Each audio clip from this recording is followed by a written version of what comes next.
শখ চাপল।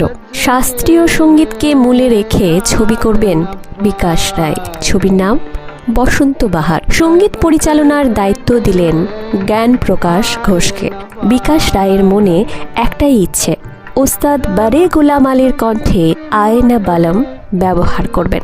জ্ঞানপ্রকাশ ঘোষ বহু কথাবার্তার পরে অবশেষে খান সাহেবকে রাজি করালেন। টেকনিশিয়ানরা স্টুডিওয় হাজির হলেন একেবারে সাত সকালে। বারে গোলাম আলী এলেন রেকর্ডিং করতে। সেদিনের স্টুডিও আজকের মতো শব্দ নিরোধক ছিল না। বাইরে থেকে আওয়াজ ঢোকা আটকানোর জন্য আলাদা কোনো ব্যবস্থাই ছিল না তখন। আওয়াজ রোখার একমাত্র উপায় ছিল স্টুডিওর দরজা বন্ধ রাখা। জ্ঞানপ্রকাশ ঘোষ এসেছেন, অন্য কলাকুশলীরাও উপস্থিত। সবাই অধীর আগ্রহে খান সাহেবের রেকর্ডিং দেখবেন। হঠাৎই বারে গোলাম আলী বেঁকে বসলেন। বন্ধ ঘরে এই ভোরবেলায় তাঁর মেজাজ আসবে না, দরজা খুলে দিতে হবে, এটাই তার শর্ত। বাবুরাম ঘোষ রোড, চণ্ডী ঘোষ রোডে তখন আজকের মতো অত গাড়ি ঘোড়া চলত না, তবু একেবারে জনশূন্যও ছিল না। ফলে চারদিকে লোক পাঠানো হলো, যারা কিছু সময়ের জন্য এসব পথে যান চলাচল বন্ধ রাখবে।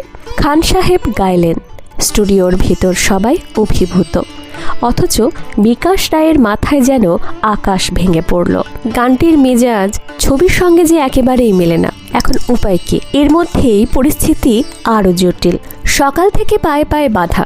চারপাশের ঝামেলায় বিরক্ত খান সাহেব রেকর্ডিং থামিয়ে বাড়ি ফেরার জন্য উঠে পড়লেন।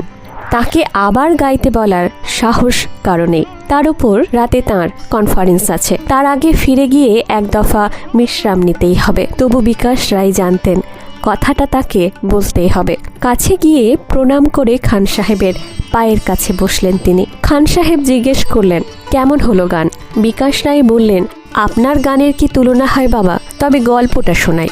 আবেগে গলা ভার করে বিকাশবাবু বসন্ত বাহারের গল্প শোনাতে লাগলেন। শুনতে শুনতে ওস্তাদের চোখ ছাপিয়ে জল উঠলে উঠল। গল্প শেষ হলে তিনি বললেন, এ গল্প আমায় আগে শোনাওনি কেন?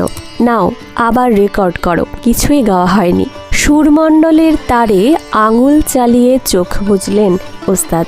এবার তাঁর কণ্ঠে যে হাহাকার ছড়িয়ে পড়ল, তাতে মুহূর্তের মধ্যে যেন চাঁদে ধোয়া আকাশের মায়া নেমে এলো। নির্জন পুকুর ঘাটের ধুধু হাওয়া। চারপাশের সবাইকে কান্নায় ডুবিয়ে থামলেন বারে গোলাম আলী।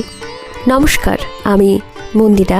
ভিডিওটি ভালো লাগলে লাইক, শেয়ার, সাবস্ক্রাইব করতে ভুলবেন না। কেমন লাগলো কমেন্টে অবশ্যই জানাবেন। ধন্যবাদ।